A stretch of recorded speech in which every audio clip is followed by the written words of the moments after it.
All right, Stu Stone. Yes. I am recording in 5, 4, 3. Toronto Mike, let me talk to you about a lot of things, but primarily I want to talk to you about the fact that your name. What is your name? Your name is Toronto Mike, correct? Correct. Toronto Mike is your name. That's right. And I came on your show a few months ago, Mike.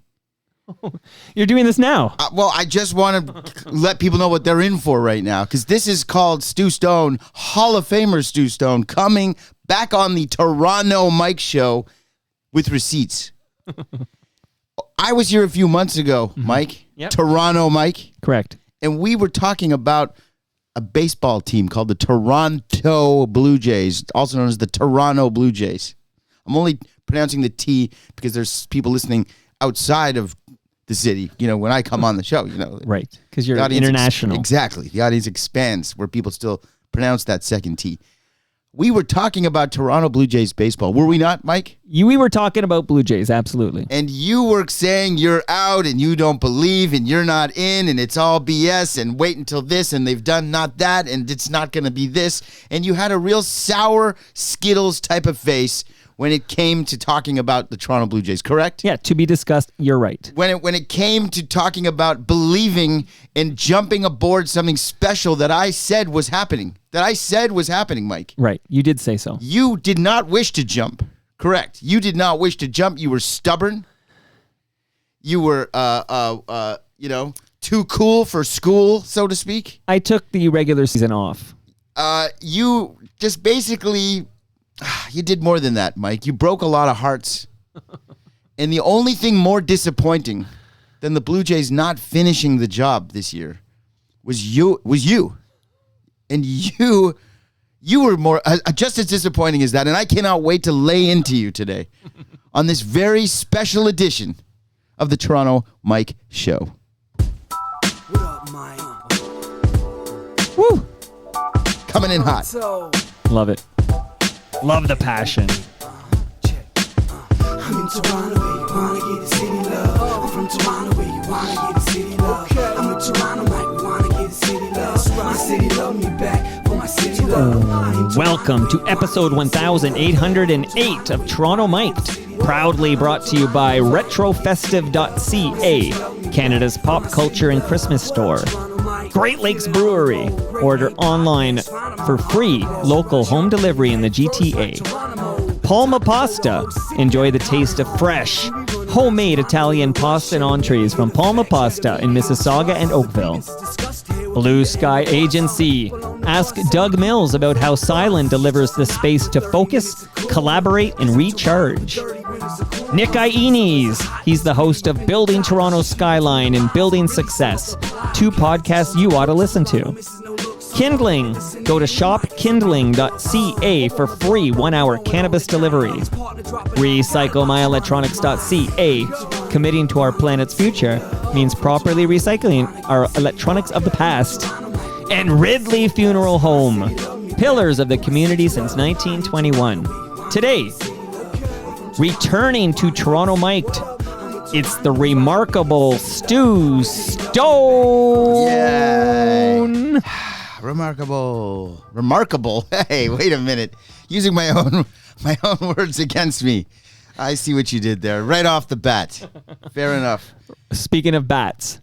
Good to be back, Mike. And it's sad that I have to be back under in these type of conditions where I have so much anger towards me. You.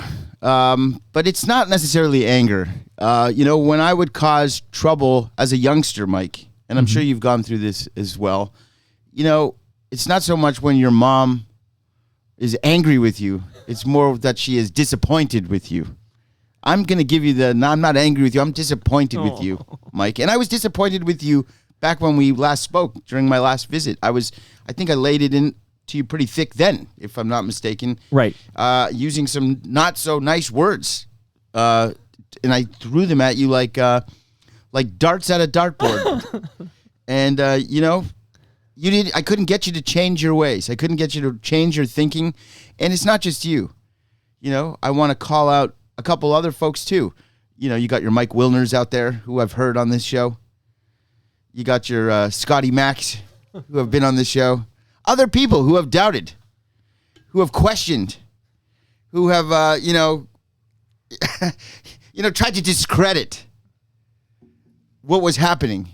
That was so special in the city of Toronto. But you, Mike, I believe that you are on the top of the list of people who, your name is Toronto. I feel like when something special that can rally the city together, such as that team that I told you, Mike, months and months and months ago, was on the precipice of doing special things. That was not just fandom or hyperbole. That was actual eye test, ear test. All the senses were being covered, but that something special was happening here, Mike. And I recognized it very early. Welcomed you aboard, but you refused that ticket. Why? Why did you refuse that ticket? Do you regret it? When they made the playoffs, Mike, the Toronto Blue Jays, did you hop on board? Were you? Because I kept texting Cam Gordon saying, I hope Mike's not watching.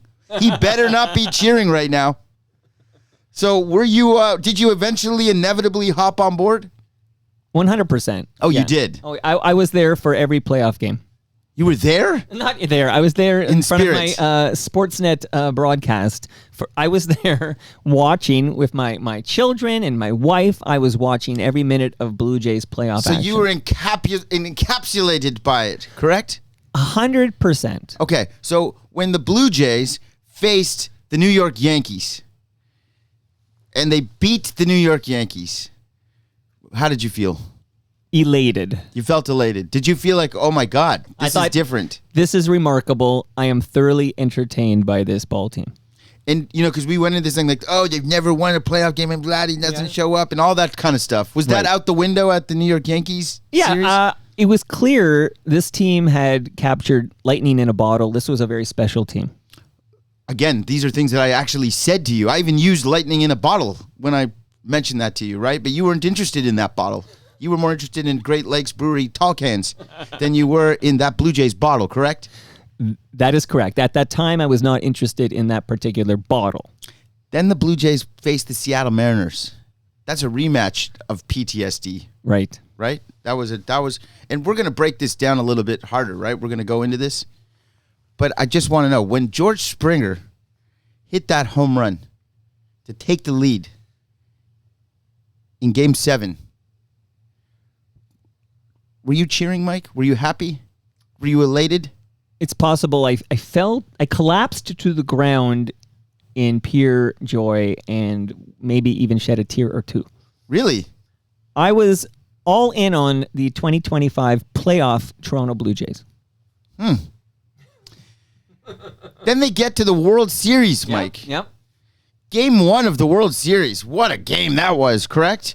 You had the Grand Slam. You had heroics. You had a big win. How'd you feel then? I was thoroughly enjoyed by this. I was thoroughly impressed with the Toronto Blue Jays I saw in the World Series in 2025. They go to Los Angeles. They go 18 innings. It comes down to their worst pitcher versus our worst pitcher. We'll get into it. But Game 2, Davis Schneider, Vladimir Guerrero go back-to-back to open the game, or Game 3, I should say. Or Game 4, I guess it is, but it's the second game in Los Angeles. Were you elated, Mike, when Vladdy and Davis Schneider went back-to-back? Did you feel this is actually happening? I considered growing a mustache for Davis Schneider. Absolutely. I actually said those words. Is this happening? Is this real life? Obviously, the story ends with some heartbreak. But again, we are going to do a deep dive on how we got there. I want to know, Mike, how heartbroken were you when the Blue Jays when they were robbed by the baseball gods, which we will get into. And I'm not just teasing to get people to tune out or tune in or stay tuned. You should stay tuned regardless, because when Stu Stone and Toronto might get together, it's explosive content anyways. Right. How sad were you, Mike? It took me a long time. I'm still kind of getting over it. I almost feel this conversation might be triggering me somewhat because of the way we lost in 7. I found it devastating. Heartbreaking. My heart was broken. Devastating was a great word to use. Remarkably Remarkable. heartbroken. It was remarkable. That was really tough to take. And you want to know why it was so hard to take? Because that's how good these guys were, Mike. And likable. I want to just throw that in because it's one thing to be good and we all root for winners, right? But what a likable team. I wish you could check the tape, Mike, because I used those exact words See, to I own it describe though. this team. Stu, I own it. Do you? Because have you admitted it before right now? I'm not hiding here's the facts. I did for the first time in the life I can remember, which probably starts in 1983. For the first time I can remember, I decided consciously to take the 2025 regular Blue Jay season off. Like I didn't watch until the last weekend actually. I didn't watch any games. I didn't listen on the radio. I only consumed what kind of was in my Blue Sky or what was on the WhatsApp group for FOTMs. So I kind of had a sense we were having a good year at some point. But I consciously decided if they make the playoffs, that's when I'll jump on and I'll skip the regular season. And you did come over and tell me I was making a huge mistake because you, for years now, you have believed in Ross Atkins. And the front office in general. Well, the GM is Ross Atkins, yes. right? Like, so this is the buck stops there. Yeah. Well, I mean, would you say Buck Martinez? Would you say that Ross Atkins did a pretty good job? Again, this team was not only exciting to watch and a good team, it was a likable team, and whoever's responsible for that, and the buck stops of the GM, right, gets kudos from me. I wish he was here right now. I'd tell that to his face. Good. Is he in the driveway? Coming out right now. Ross, come on out. Say hello. No, he's not here, Mike. You want to know why? Because he's skipping the regular season of the Toronto Mike Show, waiting for the playoffs. He'll be at TMLX now, 21. with how likable that you said that this team was and how much fun you enjoyed it. Now, do you regret that you missed out on months of that fun and months of that likability? Because you were invited, Mike, to participate in months of fun and likability and lovability, and it was like and it was like an invitation to Bobcat to come on this show. You just left it unread. Is he in the driveway? No. The first public address announcer in Blue Jays history. Oh, is that a fact? 1977 at the old exhibition stadium. The PA announcer before Murray Eldon was Bob McCowan. Didn't know that, but did know that you were extended that invitation. Much like Jan Arden was given an invitation to join the Toronto Mike Show. I love these references, man. You know your shit. Just want to know if you regret it, because I don't know whether Bobcat regrets not coming on. He should. Okay, so do you want me to be honest, or do you want me to continue with I want you to be honest. Okay, so I consciously took the regular season off. I literally tuned in Sportsnet for the first time since the Oilers lost in, was it 6 games to the Panthers? So I hadn't watched any live sports since then. I took the summer off from all live sports. And the last weekend of the season, I knew I was going to be jumping on the playoff bandwagon and we were winning the AL East. So I definitely tuned into a couple of games that weekend. And then I was all in on the playoffs. But here's what I think I've learned from 2025, and I'm being very sincere and honest with you. That you were the jinx in previous years? I was also watching all the regular season games I could in 92 and 93, and I'm wearing this jacket because those two teams actually won the World Series. Now, nothing against it. This team surprised everybody. I talked to Dave Hodge about this yesterday. We'll get back to him. But what I think I've learned about Toronto Mike, if I may speak about myself in the third person, I think I learned that I'm a high-stakes guy. And 162 regular season games, I don't feel I need to be there, because what I learned this year is that I could take the regular season off and I would so quickly know the cast of characters, learn about their personalities, what are they good at, and I feel like this is the life hack I've been looking for. I'm a playoff guy. Yeah, that's rude. I'm being honest with you. You represent a lot of people with that sort of sentiment. Although the Dome was full most of the season. I went to a game with my daughter. My oldest daughter took me to a game, which we won. But not only did we win, it was a full Dome. I think, what does it fit now? 42,000 or whatever with the renovations and stuff. But it was completely full, and there was an energy in there and a passion. And I will say, that game I was at with my daughter, I said to myself, what a entertaining product your friend Ross Atkins has built for this city. And I realized, no wonder Blue Jays fans get on board for the regular season. This is a lot of fun. But again, I didn't jump on board beyond that until the last weekend of the season, and then of course into the playoffs. Somebody who just jumps aboard during the playoffs, Mike. Yes, sir. That's like a bandwagon type of scenario that like I just viewed you as better than that, you know? I just viewed Well, you were as, wrong about me, I Stu. held you in high regard. I had you on a pedestal, Mike, that I feel like you've jumped off of the pedestal. here's the I didn't thing. push you off because it's like people who in the 90s were Yankees fans or Chicago Bulls fans. That's what you are. I suppose if you want to like apply a label to this, you could say bandwagon jumping, but I actually have never had a problem with bandwagon jumpers, and I think that is often the way to go. But your name is Toronto Mike, so you're different than Leva Femke. Absolutely. You're different than other people who are more than welcome to jump on and off as they please. Right. You represent the city. You gave yourself the moniker Toronto Mike. Well, I Rogers didn't. doesn't cut me a check to promote their wares. They shouldn't need to. Your name is Toronto Mike. So if something in Toronto that is happening that is special, that is bringing the community together, because Mike, not to get serious, but there's so many things in the community tearing it apart these Right. days. You're right. There are so many polarizing things happening on the streets of this city. You're right. That are ripping the city apart, making people against but each Stu, other. how long was the playoffs? A month? I'm talking At about least a month? Like, that was there a was month. a whole summer of love. There was a whole summer of love that you missed out on That's because true. you're stubborn. And I hope you learned your lesson. And if that's my goal, is to get through today's program, Mike, Yeah. in an amicable way, because I do love you. And I And I know love you you love too. I know that we love each other. And yeah. sometimes parents fight. And it's not about the kids. Right. Right. I want to leave here knowing that you are not hopping off. That whatever goodwill that the Blue Jays have gotten from you, you have learned your lesson, Mike, and you will never hop off because the city needs you as an ambassador to the city, as a guy who goes on CNN representing the country. We need you in our corner. I shouldn't have to beg you. Right.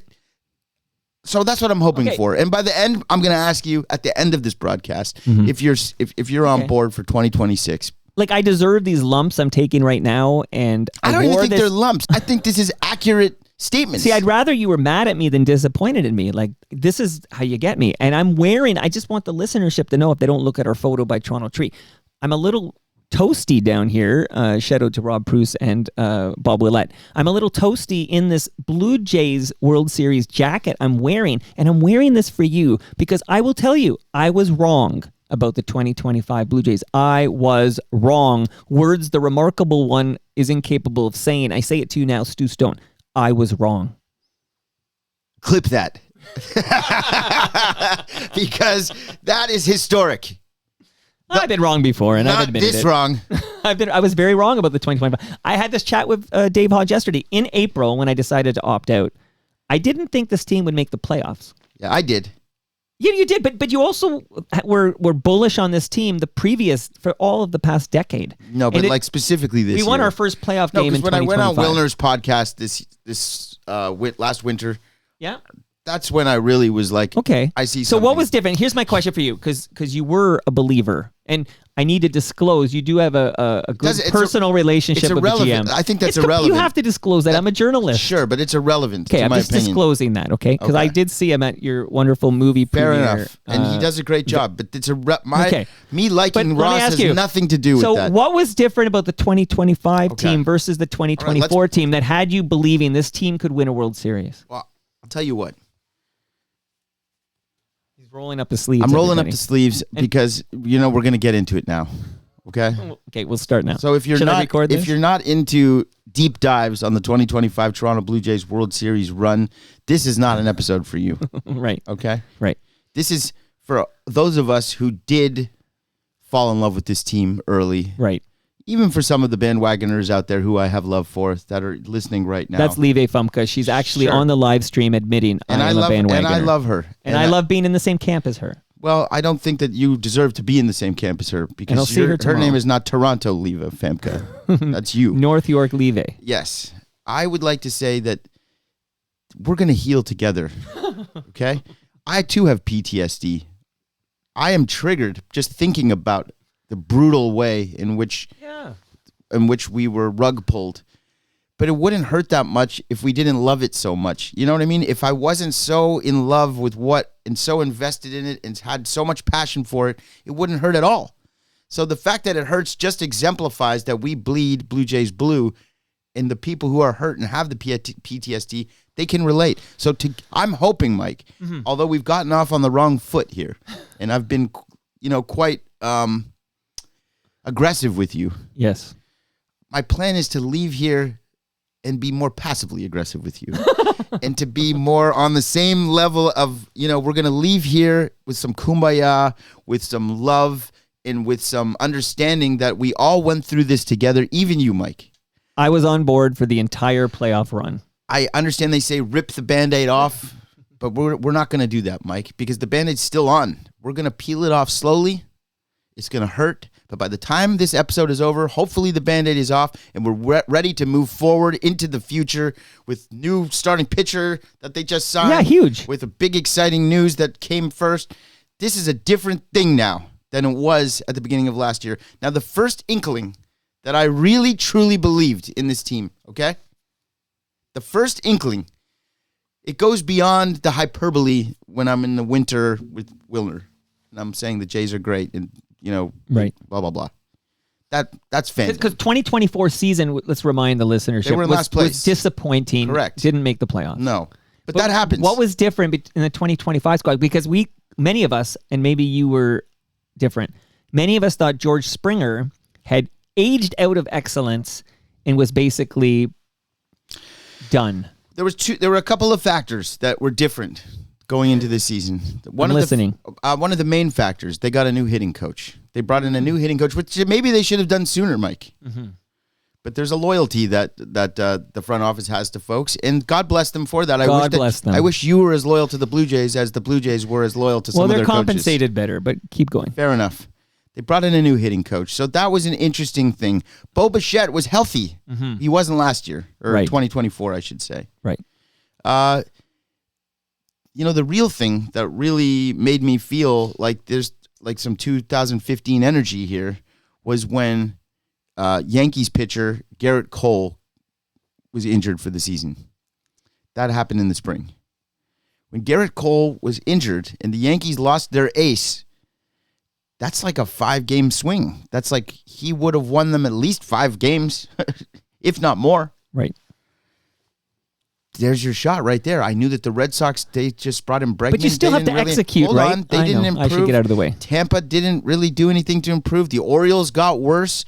The Blue Jays, even though Santander got hurt, but going into the season, the Blue Jays they got better on paper. But there was still some disarray. I think once that Vladimir Guerrero Jr. deal got signed, we turned a corner because there was this cloud of negativity hanging over the team, around the front office, and even reluctantly, if the front office reluctantly got, put in a corner to make that deal happen from ownership, from fans, from people who don't know as well as they do, whatever the case may be, the deal got done. Reluctantly or not, the deal got done. Instantly, you now have Vladimir Guerrero for 14 more years. Now, people at that point were saying, oh, wow, what a terrible, overpay. Vladdy can't win in the... People like you, what's he doing in the playoffs? I did not say this, Stone. Let's be fair. This guy's a double play machine. Let's be fair. Vladdy's not even that good. How dare you? That's what people were saying. Maybe not you specifically. Maybe other people, not me. People who were saying that they know who they are. They know who they are. Listen, Addison Barger wasn't on the opening day roster of this team. Ernie Clement was a role player that, I happen to know that the Blue Jays were very high on him for years. But he had been cut a couple of times, right? But those are 2 names I'm glad you mentioned, because who saw that happening with Barger and Clement? Well, I know Russ saw that happening, that's for sure, especially with Ernie Clement, because he could have traded Ernie last year in 2024 and decided to hang on to him, knowing what a ball player that guy is.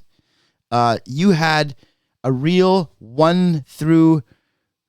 the entire roster chipped in on this thing, Mike, throughout the regular season. Everybody stepped up and had moments. Miles Straw, who was a throwaway insult. Yeah, quadruple A player. A guy who were like, they should fire everybody for making that deal. Wilner wrote it in the Star. He did. Miles Straw was a savior for a lot of this season. When Dalton Varsho got injured, who was playing beautiful defense, getting timely hits, making stuff happen throughout the season? Miles Straw was a valuable player for the Blue Jays. And that's a guy that basically exemplifies the entire run of the team. There was a chip on our shoulder that we wanted to prove to people like maybe you, but the haters out there, Sure. prove them wrong. There was a lot of dogs on the Blue Jays, and that's something that the Toronto Maple Leafs are missing right now. There's a lot of dogs on the Blue Jays. Nathan Lucas, Another good example. Davis Schneider, Ernie Clement, Barger. See, in April, those are just guys. Those are just guys, but they're dogs, Mike. And you didn't know it yet. No, I didn't. But the whole world knows it now. We'll get to that. Right. George Springer, what a renaissance. I know. George Springer, what a renaissance. The last time Remarkable. George Springer played like that, people were hitting trash cans. It's true. This guy is something else. And what a player. And I think it has to do with like the chemistry in the team. I mean, you had guys that were not playing as individuals. They were playing for each other. Everybody got in the lineup, Mike. I know during the playoffs you saw it, but during the regular season, Mike, there was no bench players. Everybody played almost every game. That's pretty amazing. And like that speaks to an organizational depth. That speaks to a manager that believes in every one of his players. Everybody got in. Everybody was a part of it. And everything broke right. Like there is, again, all due respect to the wonder that is your friend Ross Atkins, who did a great job, of course. But like everything had to break our way. And if you look at it, all the things that had to break our way, like I'm talking about like a Trey Savage. Like was he projected to be part of a playoff run in 2025? Trey is the man. Okay. We know that now. We were told the Blue Jays have no farm system. The Blue Jays do a terrible job drafting. You've had guests on this show say those exact words, Mike. The Right. Blue Jays have nothing in the cupboard. Right. What a terrible job this front office has done with the prospects. Right. Trey Savage is a one of one. This guy looks like Mike, this guy broke records. I know. Untouchable. I was watching. Now, who knows if that's going to continue? One would hope. But boy, oh boy. Listen, for Vladimir Guerrero Jr.'s sake, this guy could bat 110 with 2 home runs in the regular season if he's going to do that in the playoffs. This guy had a historic... Reggie Jackson is blushing looking at the postseason that Vladimir Guerrero had. But I digress. This is true. These guys did it, and I think I told you this last time, with no real superstar performances. Right? Vladimir Guerrero Jr. didn't have some MVP type season. No, I'd say Springer was better in the regular Springer season. got 7th place MVP votes this year, but you didn't have, there wasn't somebody that was heading like there was no Ohtani, there's no Aaron Judge, there's no Kyle Schwarber, Right. There's nobody that's just Cal Raleigh, there's no pitcher that's, there's nobody. It's a team that is doing this, right? That's why I said that this Blue Jays team might have been the best one I'd ever seen. Because it wasn't built with stars like that. The 93 Blue Jays, Ricky Henderson and Paul Molitor, and the list goes on. Dave Stewart, etc. This was a team of dogs, Mike. Don't forget Robbie Alomar. Robbie Alomar, for sure. This was a team of dogs, Mike.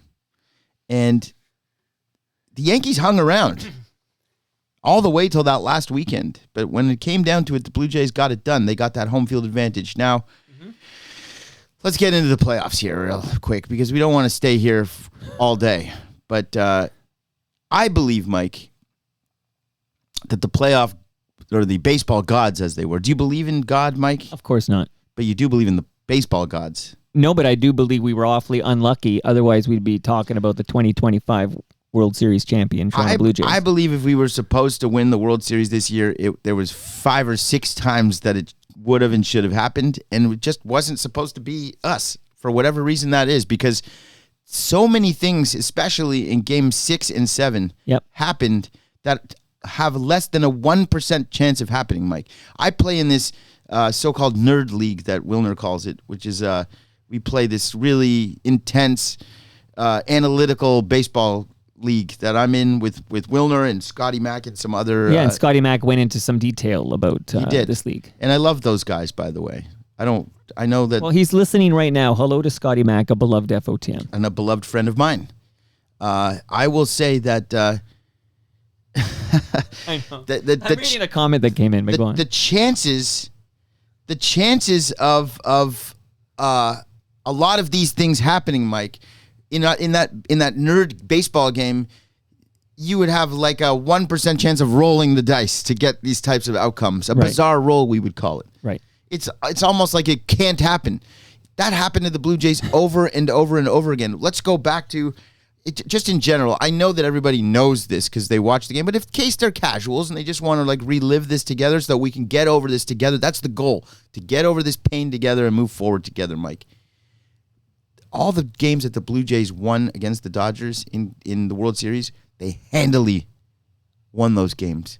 The games that the Dodgers won were squeakers that they shouldn't have even won. Right.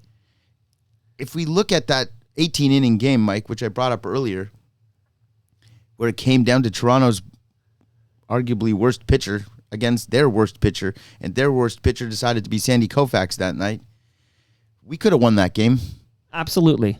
We should have won that game. Yeah, absolutely. Davis Schneider got sent home and slid into home, but there was plays that could have gone one way or another in that game. They continue to haunt me. So that's that. But let's get to game 6 and 7 where we really should have had this happen. You know, I want to look at a couple of plays that weren't as famous as some of the others. You know, you have George Springer and Bo Bichette both getting caught on the base when the umpire had a delayed strike 3 call that could have been ball 4. It's funny I remember that for Bo Bichette, but I don't remember a delayed strike 3 call that was called a ball. I don't remember that for the Springer pickoff. Well, I actually just had this chat with, I've had it with many people since it happened, but George Springer, a veteran who has won a World Series, is 35, 36 years old. That guy knows baseball. It's game 7 of the World Series.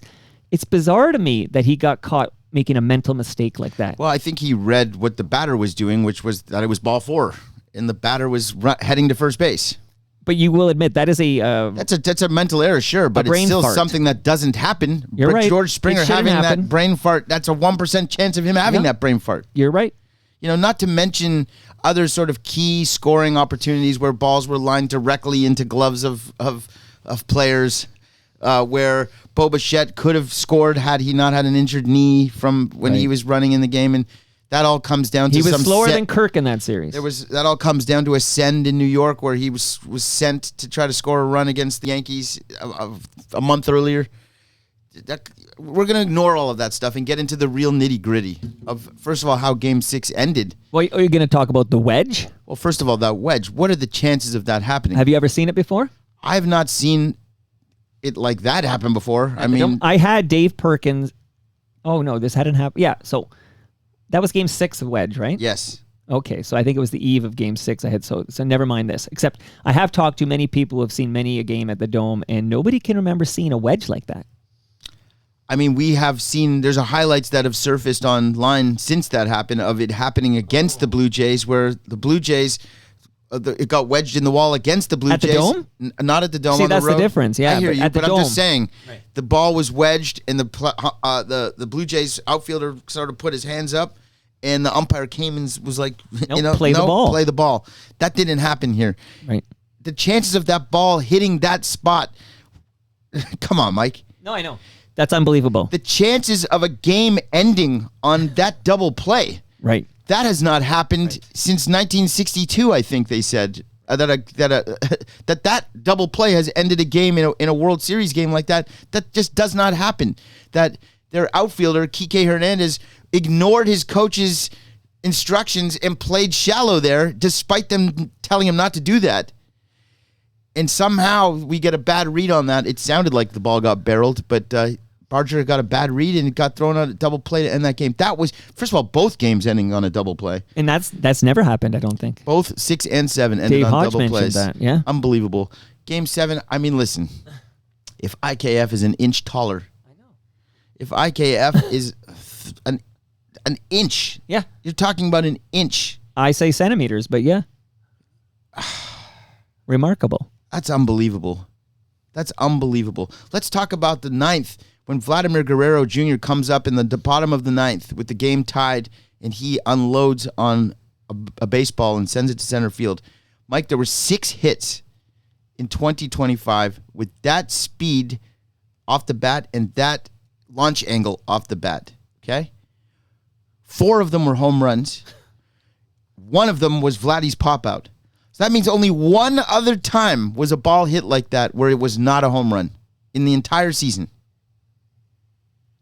This exercise, which I want you to complete, is torturous. It is torturous. But But I couldn't listen to this episode. But at the end, we're all going to realize that I have an angle here to tie it all together nicely. Okay. Did you talk about Clement's hit? We haven't even gotten there yet, Mike. The hip check, as I call it. The fact that Dave Roberts made a defensive change right before that. I know. Brought in the center fielder who had to travel from Kipling and Kennedy all the way to the other side of town in rush hour. I don't even know how he made that catch. That should have ended the game right there. The fact that he literally Ulf Samuelson, his own player, Mike. I know. Scott Stevens, his own player, Mike. I'm trying to come up with the reference No, you're that really right. hits you. Right on Lindros, yeah. It's unbelievable that was caught. It's remarkable. Unbelievable. The fact that Alejandro Kirk, one of our best contact hitters, his bat breaks on the final swing of the season. Imagine that. His bat breaks, Mike.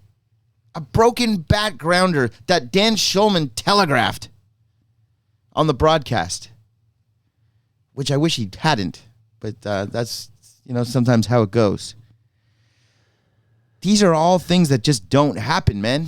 They just don't happen, and But they did happen. Of course, And the fact is, because there were some rumblings after this game that, what a likable team, what a great run. We should have a parade anyway. I don't know your thoughts on that, but my initial guttural reaction is no fucking way are we having a parade, because you have a parade when you win the championship. Yeah, and no, as there's no exciting parade. as this was, and as close as it was, we are not the champions. But I do think that, you look back at 2015 and people remember the Jose Bautista bat flip home run. Sure. What a moment.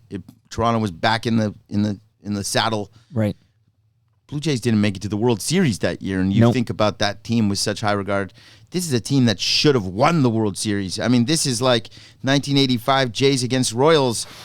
This is like 1987 Jays against Detroit Tigers, but Right. but more. Right. This is a team that took the Los Angeles Dodgers you can't go any further. You cannot play more baseball. You would have to play extra. Yeah, I know. Any second Extra longer of innings in baseball. Game 7. Exactly. You cannot push the defending champions further than what the Blue Jays did. And at the end of the day, Yamamoto did things that, again, 1% chance type stuff. Jack Morris, we remember historically pitching the 10 innings against when he was with the Twins. I don't know if you remember that. Of course I do. I'm older than you, Stu. Of course, but I don't know. Maybe you were taking the year off. People remember Randy Johnson. Yamamoto is pretty remarkable that he was able to pitch the next day, et cetera, et cetera. Yeah. The fact that the Dodgers they went to their bullpen, Mike, 3 times from their starter in Game 7 and only used their starting rotation. They did not use a relief pitcher, a traditional relief pitcher at all in Game 7. They dumped their whole payroll of pitching onto the Blue Jays, and we still took them to arguably what should have been a winning Game 7.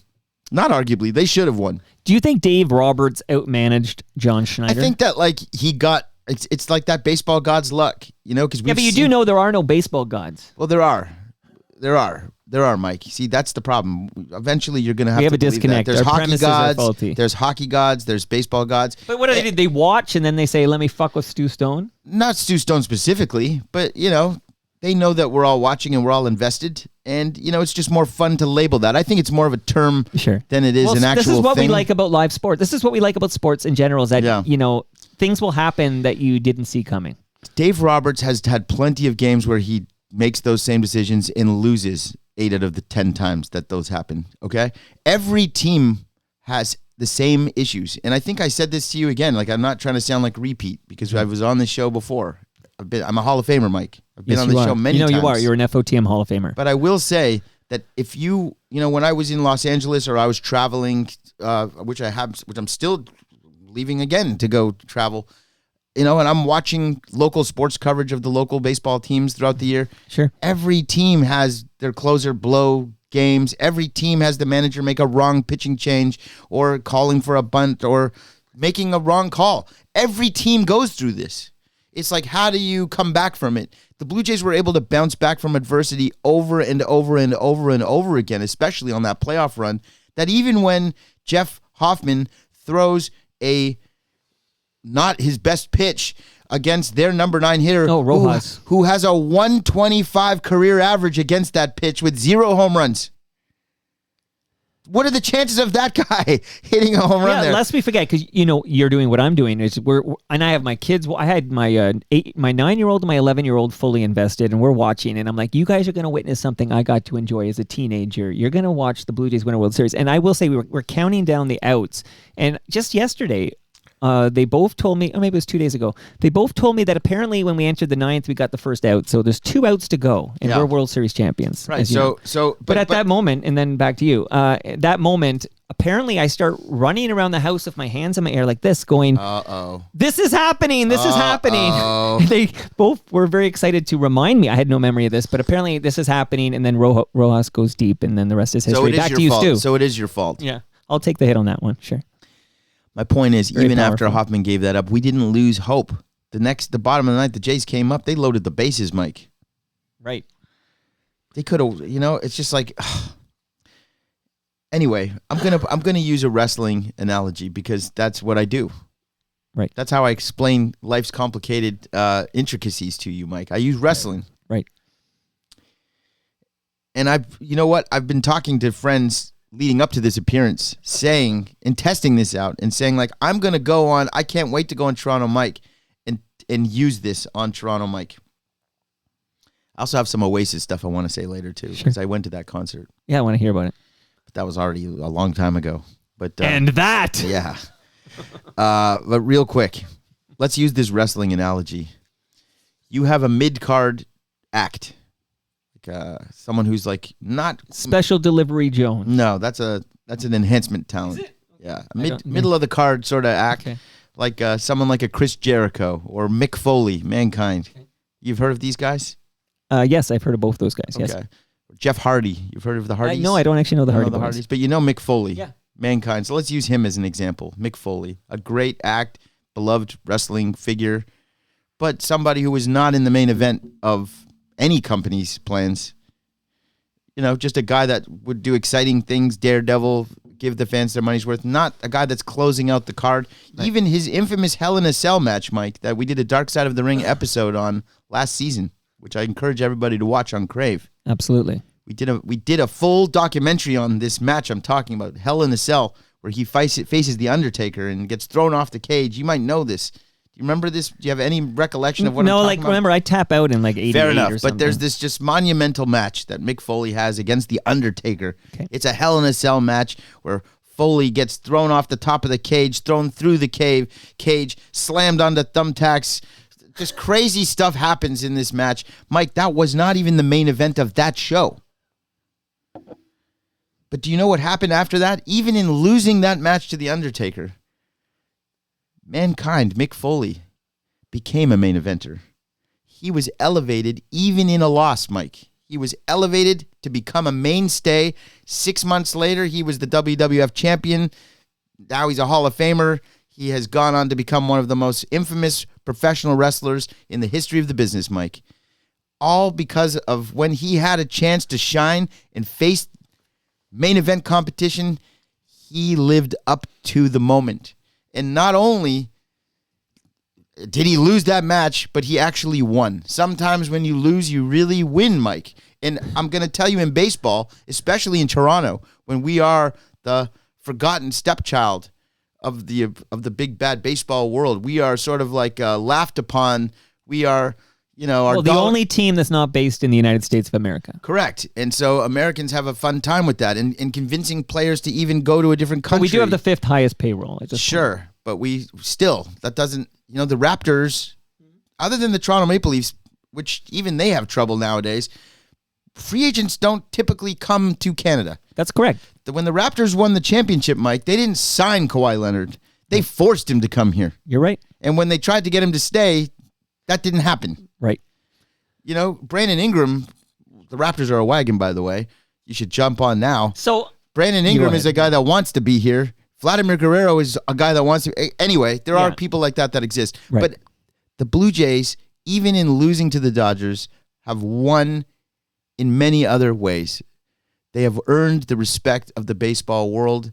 Not only are they main eventers now, any free agent that you hear about where we used to be laughed at, we're now mentioned. You name a free agent that's Dylan Cease. We signed him. But I'm saying, like, back in the day, they'd be like, oh, Shohei Ohtani or Juan Soto, the Jays are in on him. The Jays are in on him. The Jays were second place, third place. Oh, the Jays are in on this guy. The Jays are in on everybody.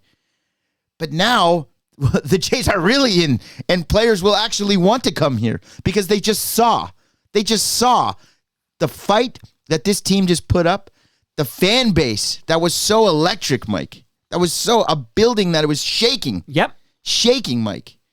They saw love in a clubhouse. They saw Max Scherzer, who's a fucking maniac. Even he said this was the best experience of his baseball career. You had Chris Bassett crying that he may not be back again. Ernie Clement crying that he just wanted another hour with these guys. Love that guy. This is a special thing, Mike, that people will want to be a part of now. Now you have mainstream sports media, not just Wilner and the Canadian writers. They all know who Vladimir Guerrero is now if they didn't before. They all know Ernie Clement's name now. They all know who Trey Savage is now. Shane Bieber opted out of a chance to make hundreds of millions of dollars to stay on this team another season, Mike. There's something special happening now. And unless you live in Los Angeles, most people were cheering for the Toronto Blue Jays to win that World Series and beat the evil empire of the Los Angeles Dodgers. I understand we have a big high payroll, but perception is everything. We are underdogs. Our best signing, Anthony Santander, was injured. We had replacements. We had lovable scrubs, Mike, dogs that came together to form Voltron. Grab them cakes. To grab them cakes. I would say that a lot of good has come out of this. The Blue Jays are on the map in a major, real way. We are legit. I would be shocked next season. There you go. I would be shocked, Mike, if the dome is empty even a handful of times next season. That's how exciting this is. And for us to start the day before American Thanksgiving with a signing, a 7-year commitment to one of the game's premier strikeout pitchers, a guy who's led the league in starts over and over again, a workhorse, coming off probably not his best season, but these guys know what they're looking at. They know what car they're buying, Mike. They know what's under the hood. I'm about to handle my business. In the morning, I'ma beg for the Lord's forgiveness. And we are celebrating. But the Blue Jays are here, Mike. The Blue Jays are here, and they're here to stay. I'm never going to doubt you again, Stu Stone. You got 14 more years of Vlad, Mike. You got 5 more years of Alejandro Kirk at a bargain. Andres Jimenez, who people were shitting all over, arguably is taking Bo Bichette's job at shortstop. Do we re-sign Bo Bichette? I'd like to, but, I mean, if Bo wants to play shortstop, it might not happen here. What do you think about that? I think if he signs here, he has to move to second base. Yeah, so I don't know that he wants to do that. And I feel like if Bo signs with the Yankees, he'll get booed. He'll be Boo Bichette. The Dodgers have Mookie Betts playing short. They could put Bo there. But yeah, I'm very excited about this team. I'm bullish on the Blue Jays. I don't know if they're going to win the World Series next year, Mike. I want them to, but I think they're going to be in the mix for years to come. Not just days. I'm talking not just months, I'm talking years. This is going to be a team that is in the mix for years to come, Mike.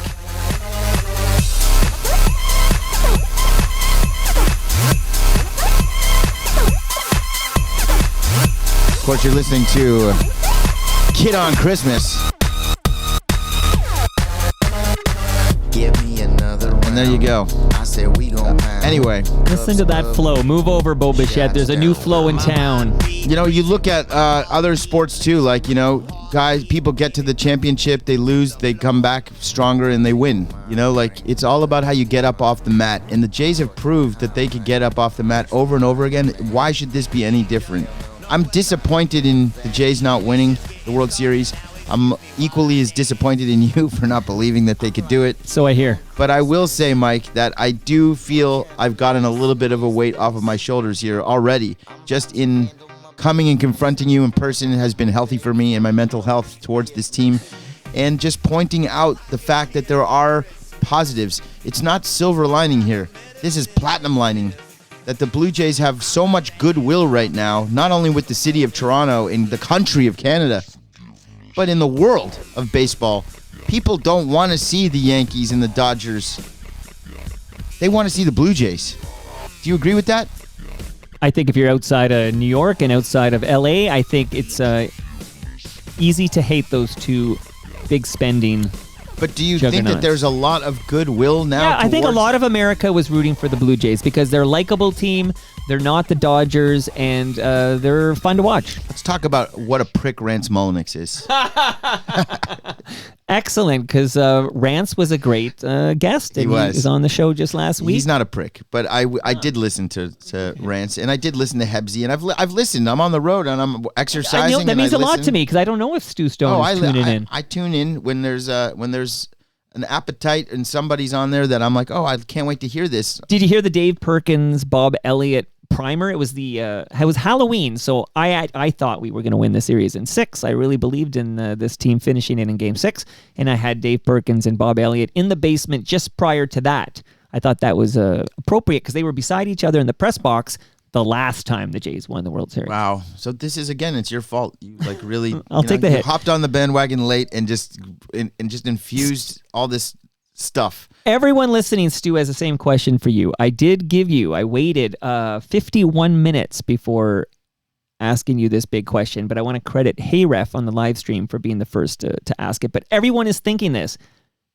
Will we see Stu Stone tomorrow at Palma's Kitchen for TMLX 21? Sadly, you will not. But I will definitely... I mean, I'm here now. And I love seeing you, man. I just want you to know, I love it when you drop by. This is the warm-up for that event, which is But you're out, you have a good excuse for tomorrow? Yes, of course I do. There's nowhere else I'd rather be, Mike. Okay. I'd rather be because Hebsy will be there tomorrow. Well, and Mike Richards. And I also love listening to you say the word Zeta over and over again on the Hebsy episode, talking about his... because I read his book, and his Zeta was a bookie. His grandfather, the bookie. But it's nice to hear you say Zeta. Shout out to Hebsy. Rance Mulliniks, let's talk about that for a second. Sure, go ahead.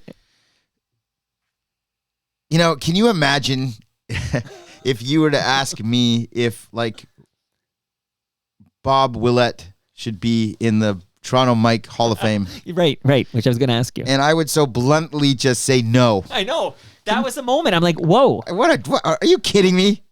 But that tells you what a jerk Dave Stieb was. Was he? According to Hebsy, he was. I didn't know that. Yeah, apparently not a nice guy. Is that a fact? Yeah. I mean, he wasn't nice to reporters. Anyways, ask any reporter who covered him. Some were okay with him, but people like Hebsy will tell you he was an asshole. I can make him bring this up tomorrow at TMLX 21. Tomorrow I'll be perfect? Yeah, well, he was a great pitcher, and he was a feisty competitor. Did you read but that book? I don't remember reading it, but I definitely. Do you have a copy? It seems like that should be something that's like right there. It should be here. Yeah. I know. And it's like him, and I think he's got like a jacket. I was with Cam Gordon earlier in the week, and he reminded me of the cover. Cam, I got to ask you a question from the live stream. Okay. It's a gentleman named Sean Pasternak. Sean's the man. Yep.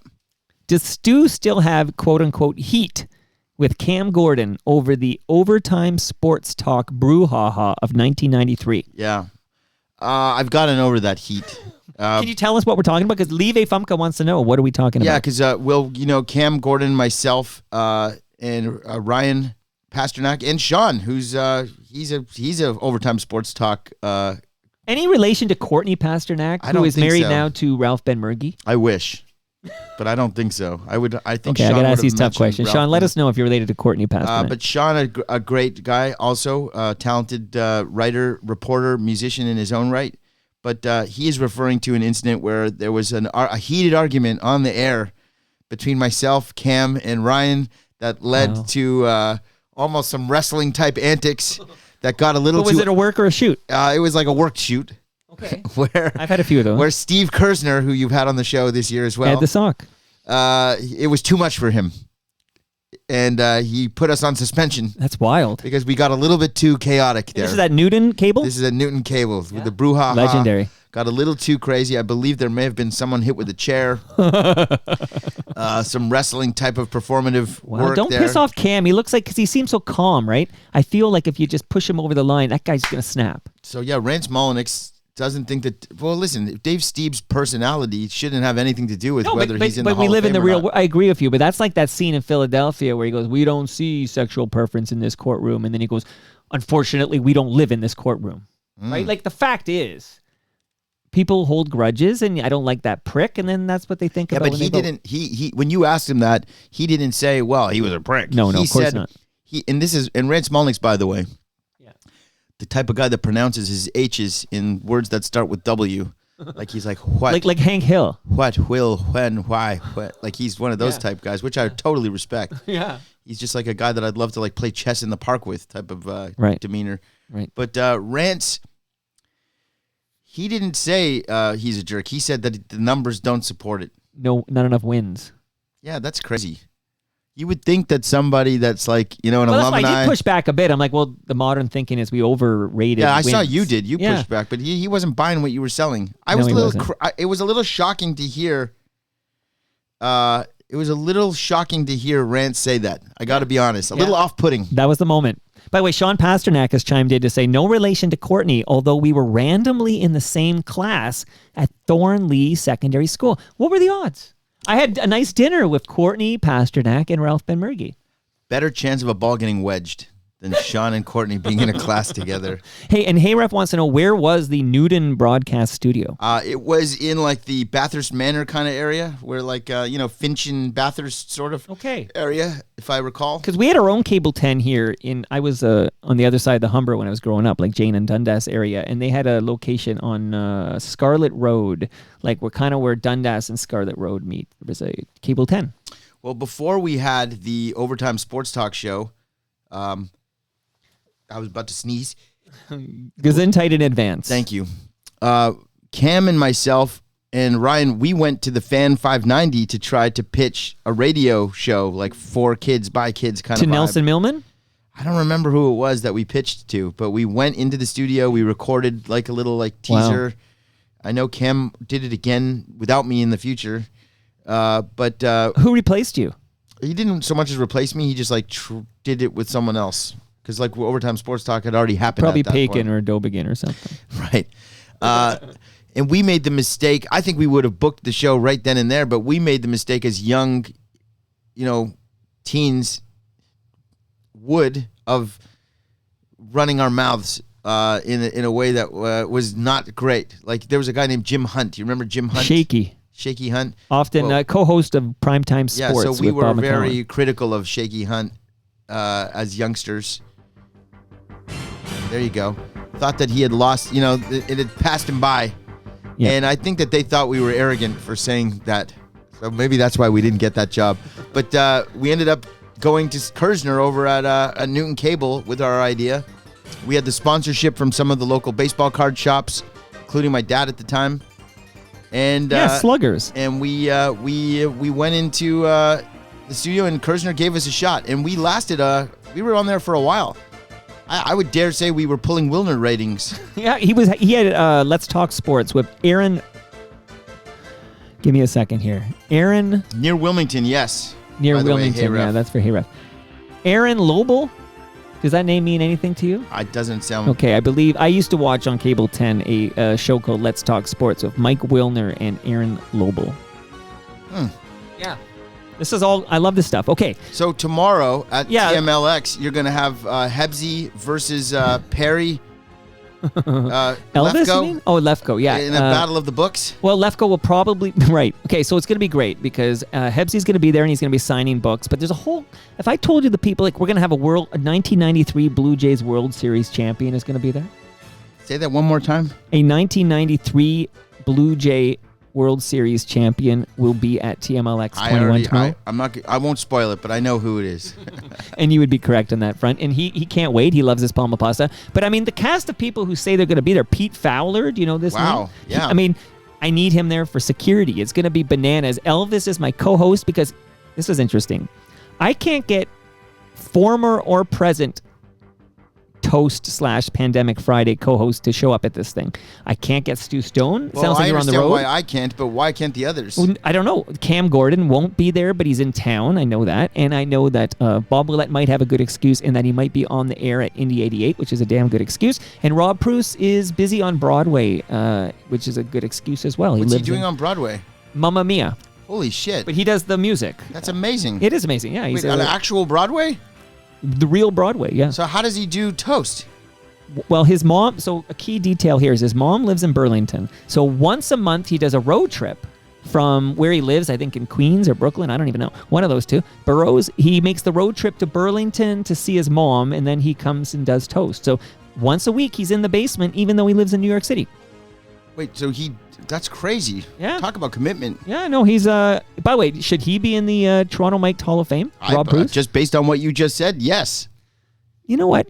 You're right. I got to think on all this stuff because at some point, Rob Bruce does. He made the new closing theme, which you'll hear at the end of this episode. I've heard it. I love it. Okay, yeah. I mean, Rob Bruce, if he doesn't get in the FOTM Hall of Fame, like who does, right? Like it's a place for the greats, and he's absolutely one of the greats. Ooh, can you give us the entire list of Hall of Famers at the moment that currently exists, Okay, ranked from I'll best? do it from memory. Yeah, Ranked from I'll best go in to order, worst? not best to worst, but from first to last. Okay, the first FOTM Hall of Famer. And can I comment on each one? Yeah, Ed Conroy from Retro, Ontario. Okay, well, that guy's a Hall of Famer in life, by the way.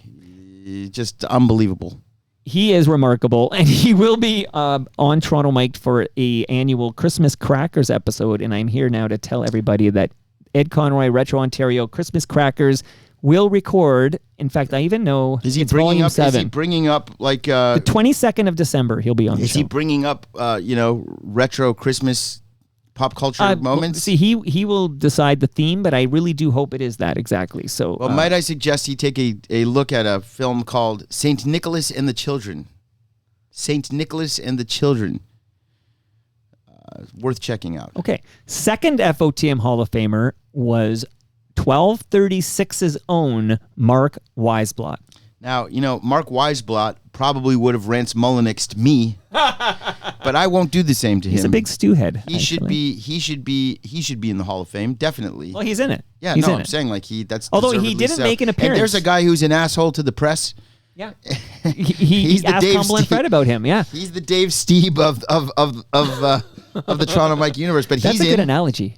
So I will tell you that it's kind of sad to me that for the first year, I got to go back in the archives. When was the last calendar year that we did not hear Mark Weisblot's voice on an episode of Toronto Mike? Really? 2025 was Weisblotless, but 2024 he came on the mic during a recording I did at Christie Pitts for the Toronto Maple Leafs But baseball team. why was he not here? He has an open invitation, and we What's talk happened? often. Do you guys have beef?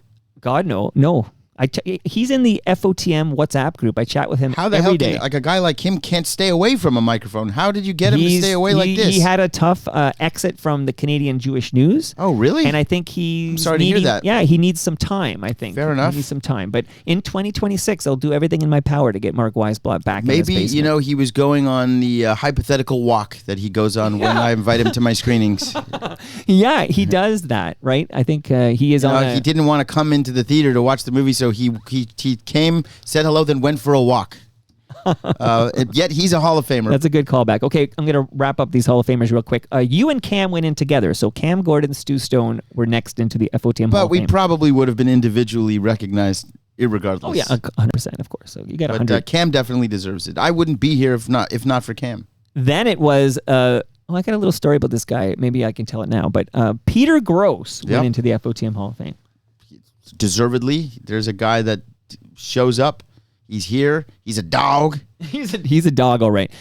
And he will absolutely be at TMLX 21 tomorrow. So finally a Hall of Famer at TMLX. But also another Hall of Famer who will be at TMLX tomorrow, Lieve Fumka. There you go. It's about time that Lieve Fumka was recognized. It was quite a sausage fest. She should be in the Hall of Fame because of the support that she unwavering support. Also, she Unlike found a secret path into the Hall of Fame. How? Get sick. Well, I don't know. But I'm going to see her tomorrow, and she will give us an update on her health. But she sounds and looks amazing because I saw her at TML. Well, she always sounds and looks amazing to me. But I'll say this about her. You know, there is the definition, Mike, that you need to learn from her, from this Hall of Famer. Loyalty. She didn't hop off. She didn't write off the Toronto Mike season and wait for the playoffs, Mike. She sat through a lot of dreck to get to episodes like this, Mike. Right. She had to sit through a whole year without 1236, and she's still here, Mike.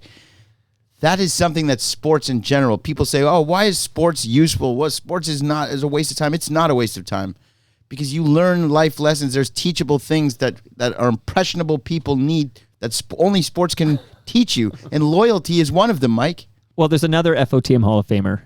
Speaking of loyalty, his name is, I call him the VP of sales. He calls himself the VP of no sales.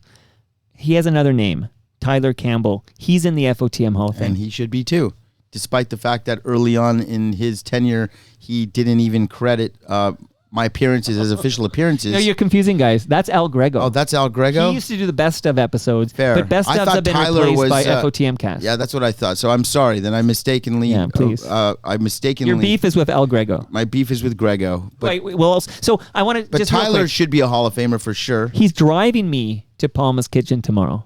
What about Tim? Oh, yeah. Well, I saw Ian. I just went to a concert in Guelph. I saw Hawksley Workman with Ian. Oh, Ian how was Service. that? Great. Yeah, it was a great little venue and in Guelph, and I enjoyed myself. I went backstage. There was an intermission, and I got invited backstage to hang with Hawk.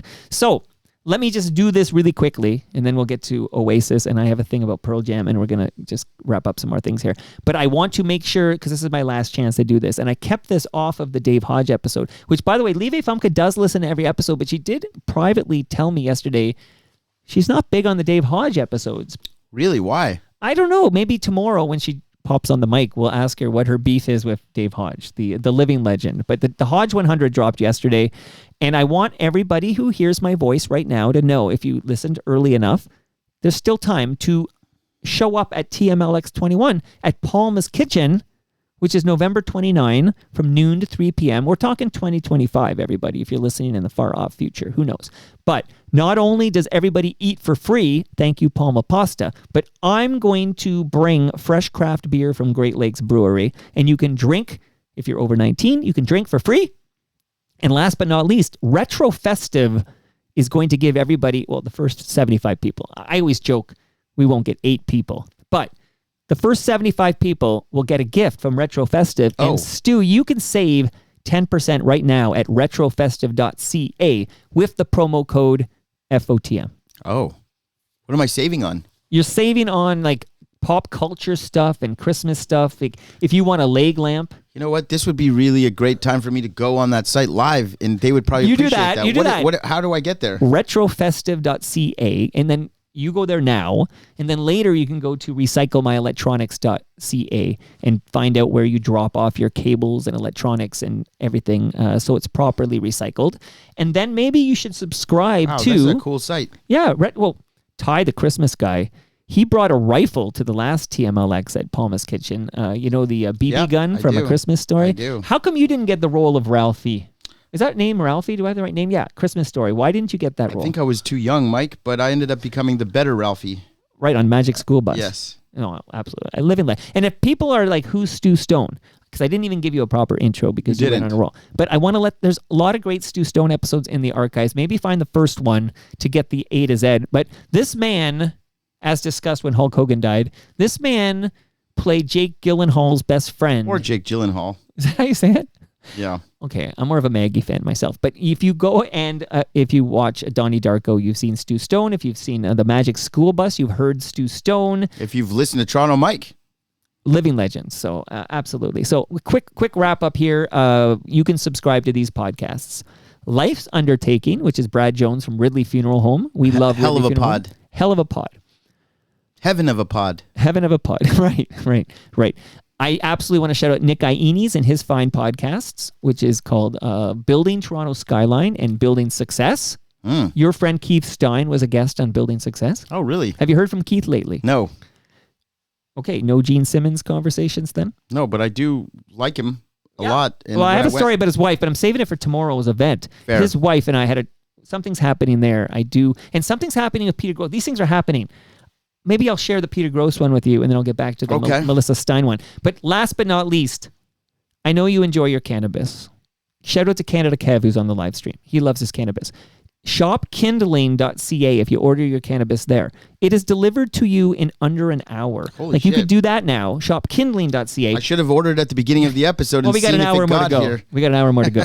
So, and shout out to Leslie, whose cousin Jano just co-hosted a show with me that featured Michael Sadler of Saga. Are you a Saga fan?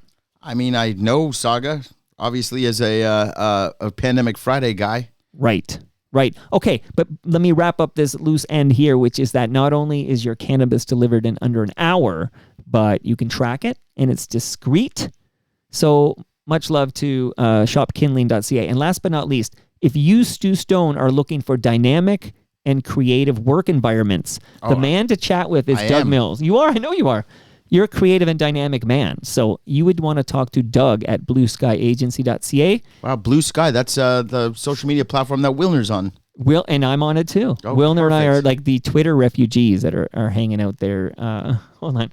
His wife and I, there's something happening there. Oh, apparently that's a great tease, Tobias Vaughn says. And yeah, I got to phrase that properly. So thank you to Doug Mills and Blue Sky Agency, and get it yourself a privacy pod or two. So here's a quick Peter Gross story, and then I'm saving the Melissa Stein story for tomorrow. Okay, that's a Maybe treat. you can tell me off the record? Maybe I can. Yeah, absolutely. I was asked to be, this is true, okay? I can't believe it's true, but it's true. I was asked to be the Grand Marshal for the Etobicoke Santa Claus Parade. Really? Like, I'm not, none of this is being, no bullshit here. I'm not even, I was asked. And I actually, humbly, my first instinct was, we can do better. This is my instinct. Okay, we can do better. And I actually pitched a few people, including Arash Madani, that I know. My friend Arash Madani. Because he lives in the hood, Yeah. and he's a famous person. Sure. So I pitched a few people. Mary Berg, Arash Madani. These are people that live in the hood here. Do you New ever Toronto. run into Arash Madani in the neighborhood? Yeah. He ran by me once on a bike ride, and I pulled him over and chatted him up a couple of times. He lives very, very close. He's very close to Ridley Funeral Home. I feel like he's like 5 streets over. You got it. Good math on that. Okay. So I pitched some bigger names, but they came back to me and said, we'd like you to be the Grand Marshal, Toronto Mike. And I said, okay, but I have a condition.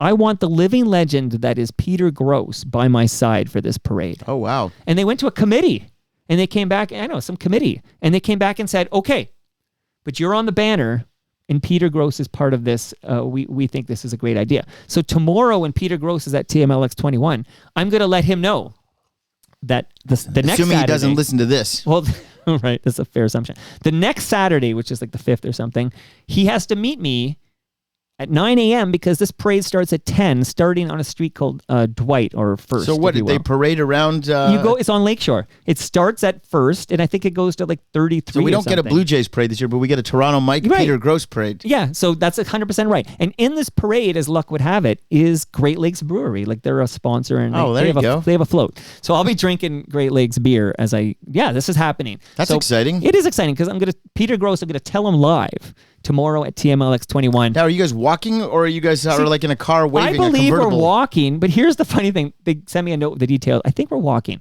So you walk from 1st to, I think, 35th Street. Okay, we get numbers in South Etobicoke. Then the parade's over at 35th, but they don't actually give you a ride back to 1st. So basically, Peter Gross and I, we might even hold hands, but we're going to walk Lakeshore back east to where we started, which is at like 1st Street. So this is happening on the 5th, but I digress. So much ground I want to cover with you. Tell me about Oasis. Yeah, I went to the Oasis concert, which happened in Toronto. Seems like 100 years ago now. My brother was there at one of the shows.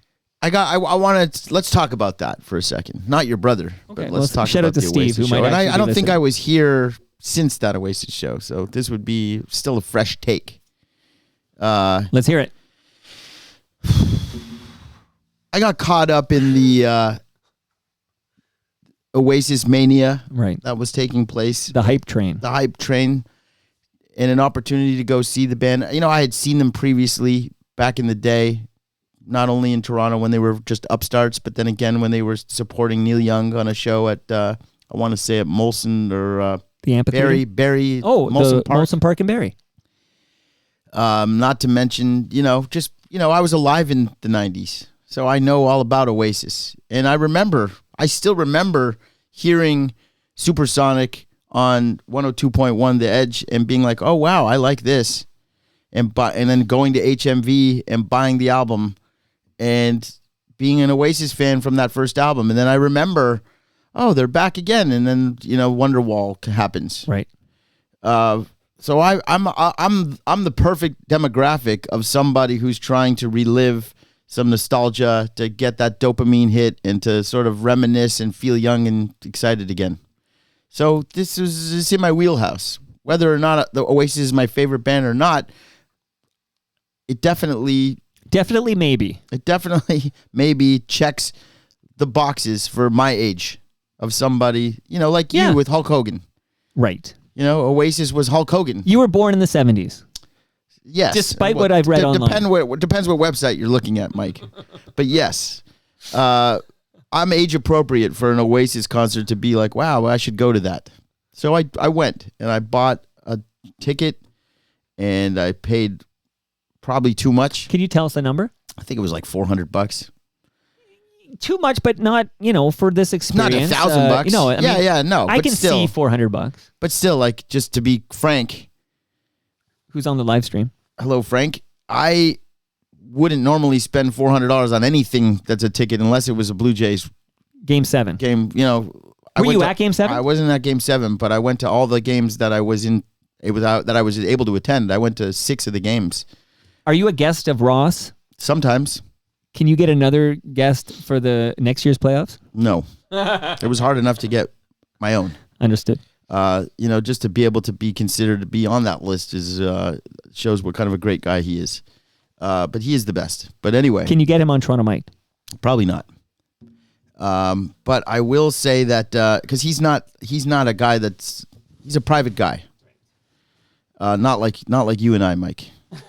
Public figures. But I will say that going back to this Oasis thing, and I ran into a lot of familiar faces. There was probably some Toronto Mike listeners Oh, there, sure. for sure. Sure, that's the demo.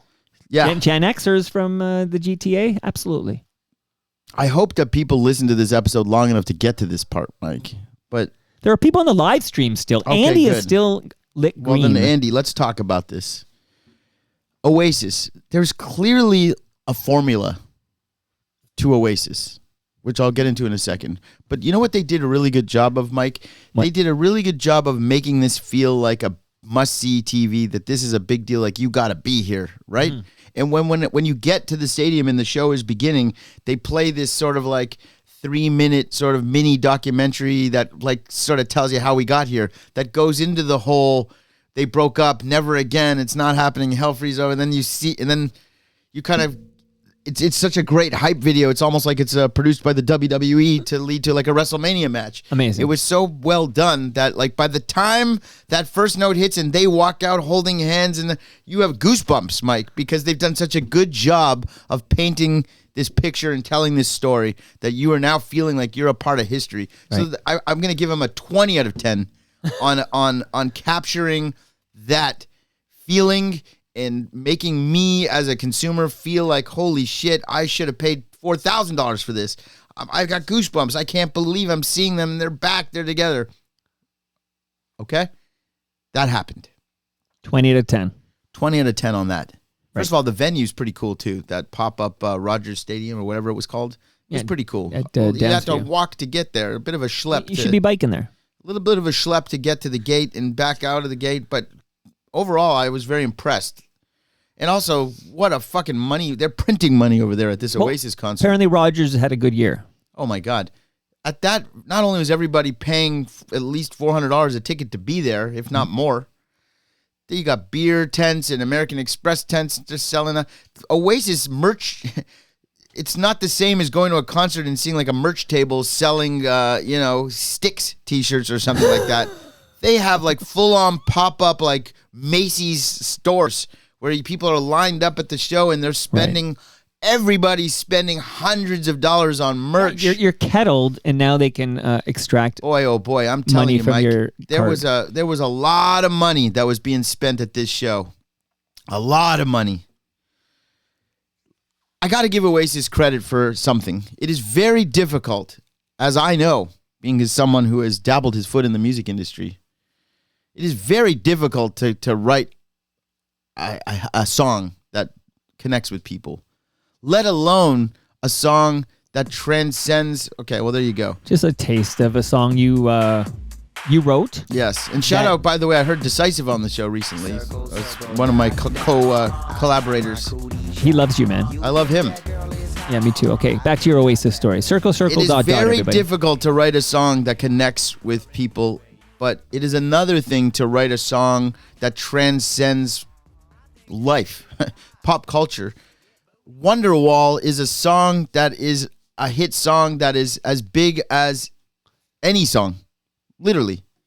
There is not, Monster song. there's not, I mean, maybe kids don't know it, but like there's No, not. I think everybody knows There's it. not a reasonable adult in any corner of the civilized world knows Wonderwall. There's not a campfire where somebody hasn't picked up a guitar that can't play Wonderwall. That's another thing about Oasis, that their music's very easily accessible because it's easy to play, which we'll get to. So I give them credit for Wonderwall, for sure. And to do it more than once. They have a couple songs like Live Forever and Yeah. Don't Look Back in Anger. They got some. These are big songs. Champagne Supernova. Champagne Supernova. They got 4 or 5 times. Big radio singles. They have smashed it out of the park. But there's clearly a formula to that you don't really pick up on until you see them play 20 songs in a row. It's the same drum fill.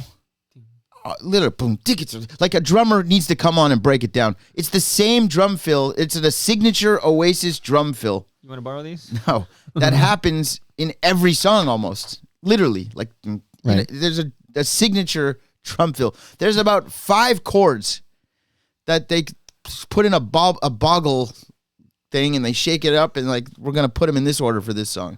Let's shake it up. We'll put them in that order. It's literally. It's very, very accessible by design, I'm sure.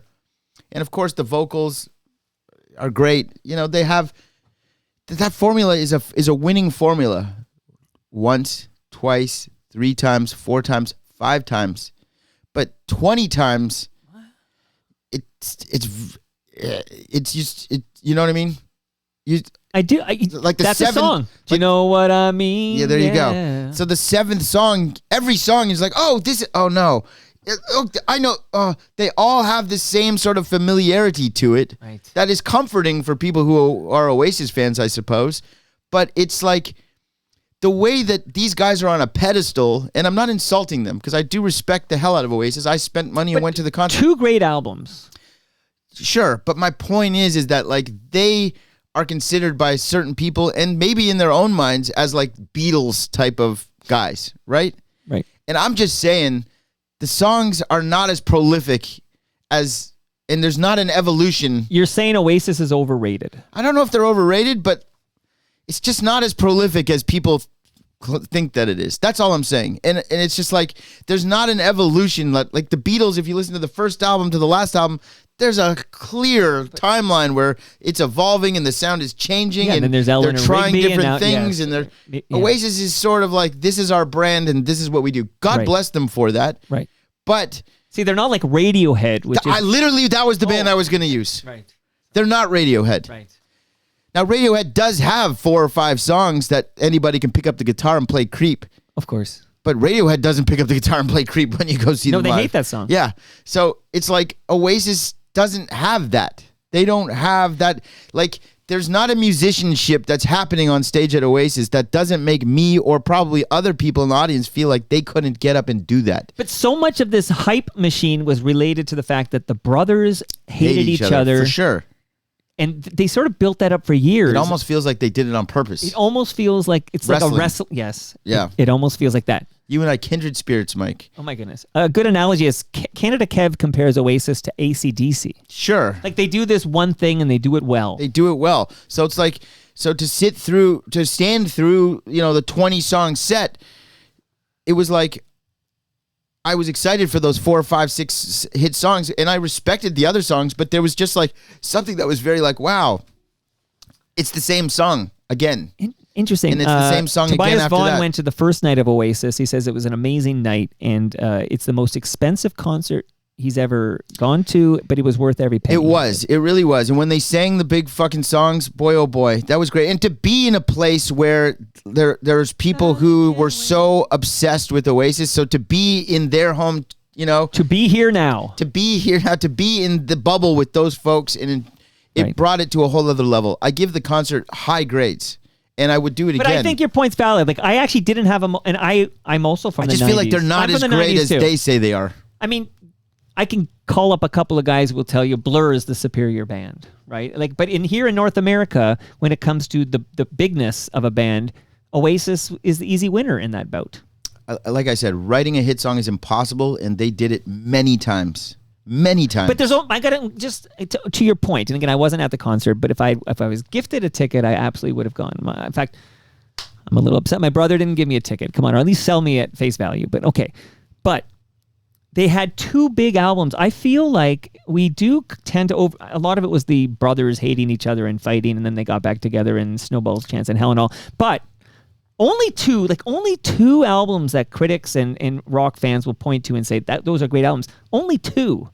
Like, that's not a long, excellent career, because the third album, if I'm remembering correctly, the lead single was "Do You Know What I Mean?" And I don't believe there was a lot of other big hits coming off that third album. Like, it was a bit of a disappointment. Listen, it's hard to write a good book. Stephen King is an anomaly because he did it so many times.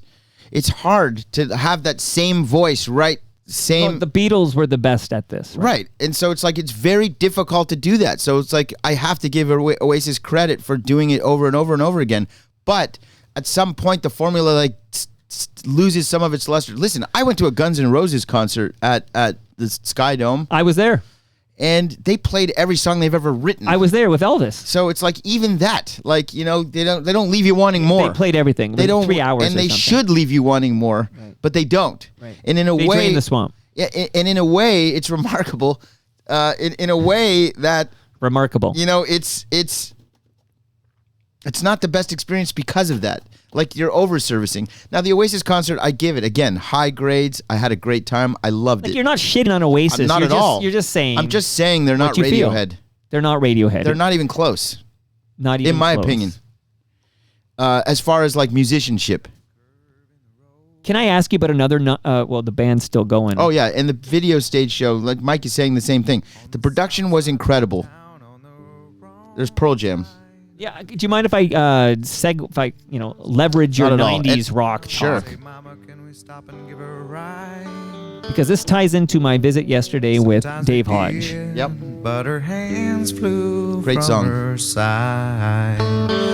While I You have to buy like a compilation It at was called, HMV. so you're reading my mind here. So I loved this song as well. I would hear it on CFNY 102.1 The Edge, and I loved it. I was already a big Pearl Jam fan, but I had to buy Sweet Relief, a benefit for Victoria Williams.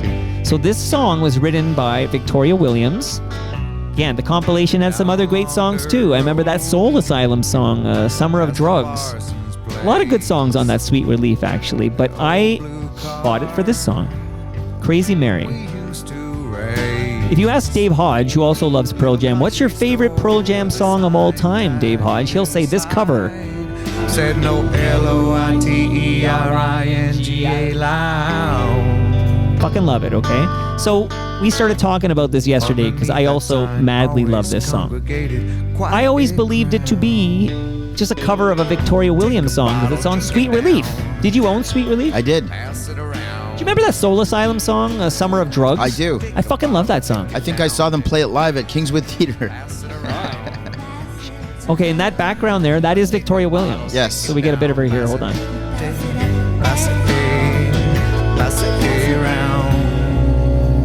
That's what you hear. I feel like One night, thunder crashed, Mercy backed outside her windowsill.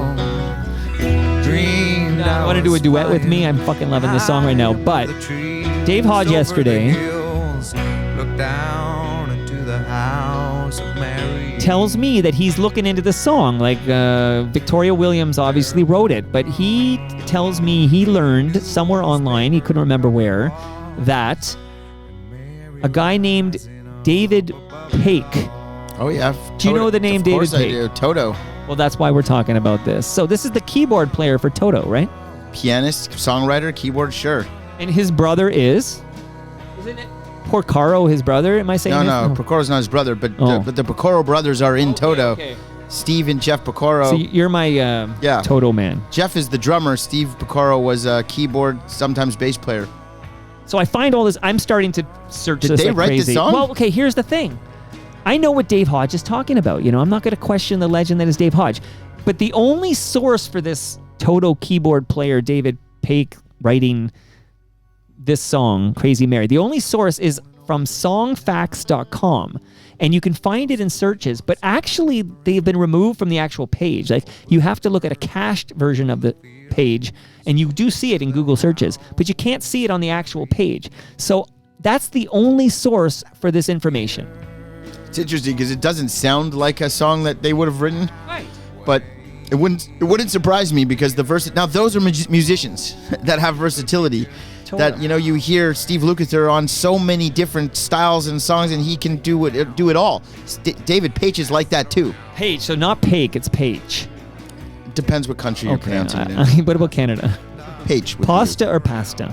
the U. Pasta is in Canada, but pasta is, Okay, I'm doing it wrong. Okay. yeah.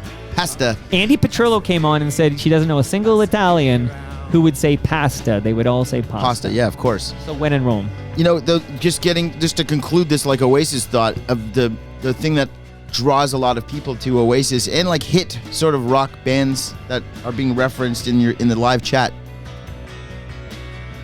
It's like the accessibility of like you can pick up a guitar and anybody with a couple guitar lessons can play an Oasis song or a Green Day song or a Kiss song. You know, It's accessible. it's accessible. Unlike Radiohead. Yeah. So there's just like a level of that makes them more popular just based on the fact that you were writing songs that other people can play.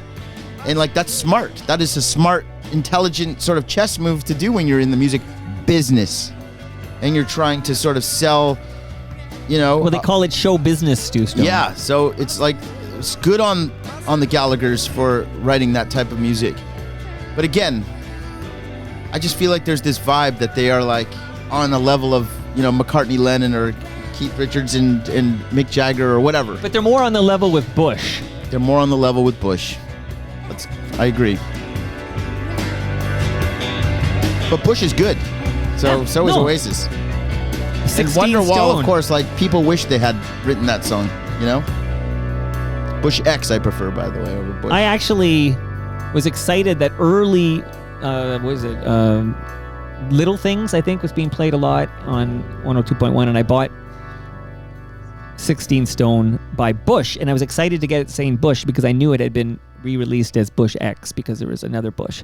But then they changed back to Bush, and my Bush was like the regular, like I should have got the Bush X. You know what I Gotta mean? trim, Mike. You gotta trim. Quick little wrap up here. Oh, This yeah. is the version by Victoria Williams, but here's a mind blow for you, Stu Stone. Okay. South side of the town, on the wrong side of the track. Victoria Williams, who did write this song, doesn't release this version Till after the fact. until after Yeah. Sweet Relief. So Sweet Relief, a benefit for Victoria Williams, which has Pearl Jam's cover of Crazy Mary. That is 1993, shortly after Joe was touching them all, okay?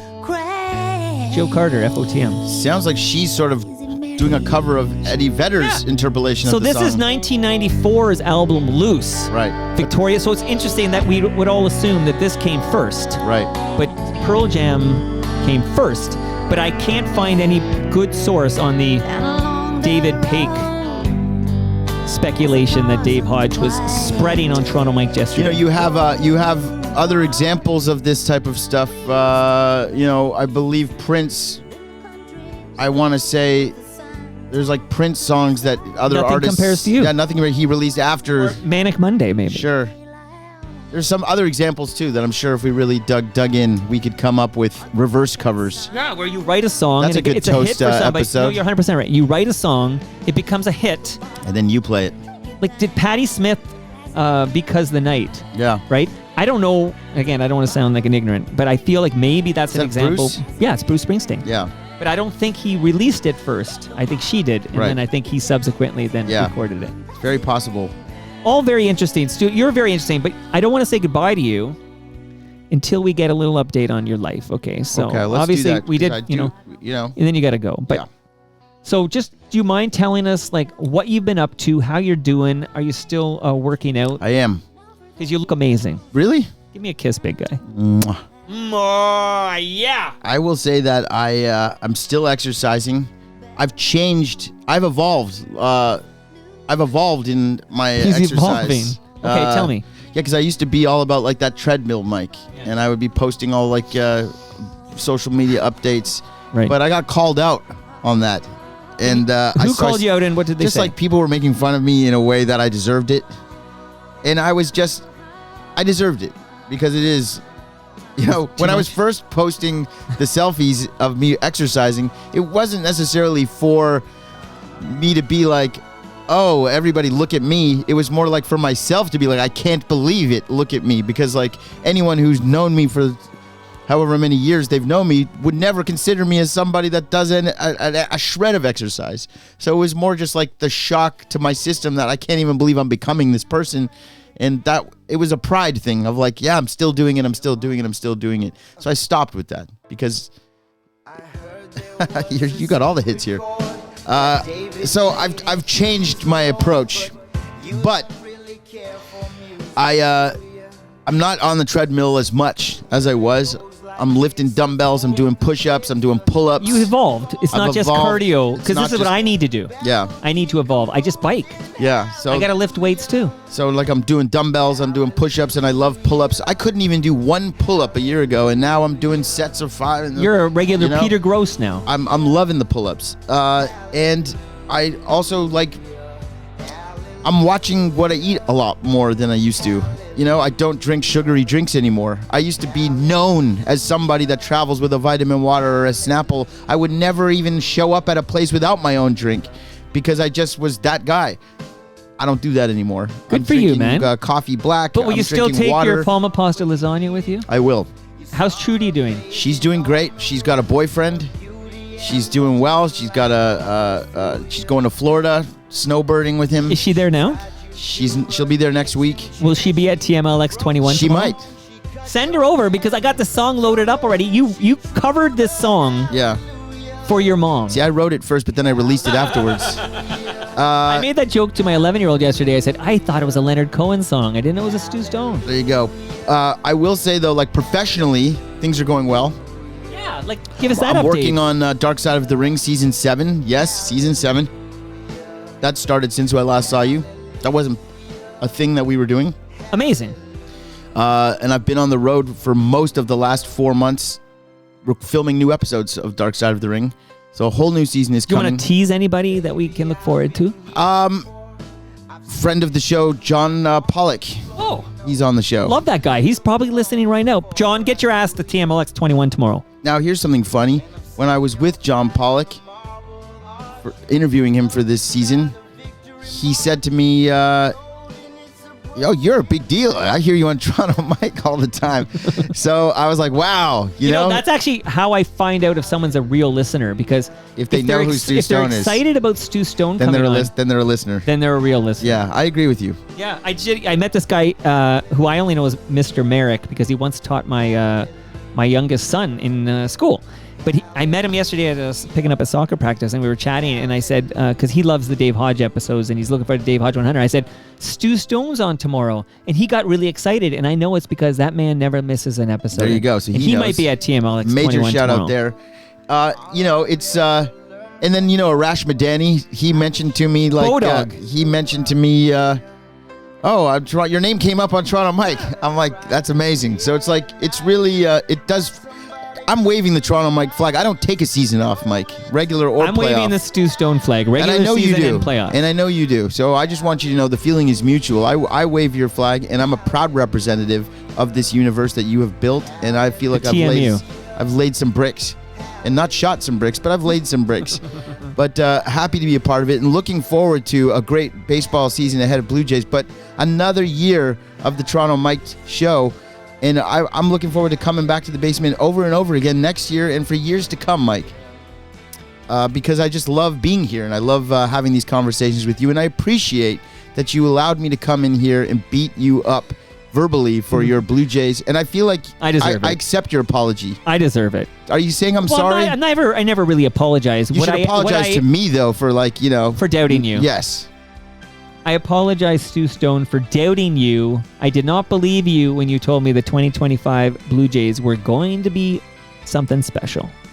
I accept your apology, Mike, and hop on because it's going to be a wild ride moving forward.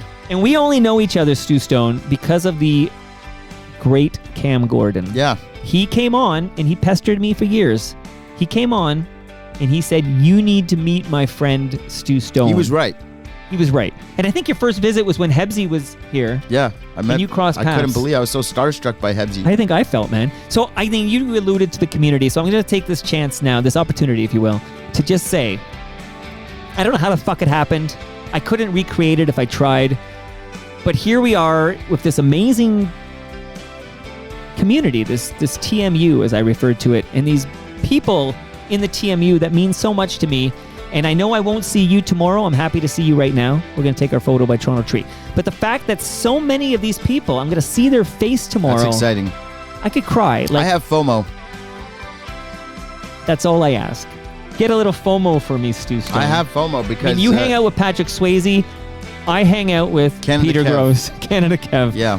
Andrew Ward, Andy Pandy, Stephanie Wilkinson, All the Moose greats. Grumpy, Leve Fumpta, And I love all of Brian them. Dunn, Yeah. Great. Jeremy Hopkin, Good. Look at that. Legends you're naming. The who's who. the Who's Who, Kate, well, I was going to say Canada Kev, but I already said him. Hey Ref, hopefully will be there.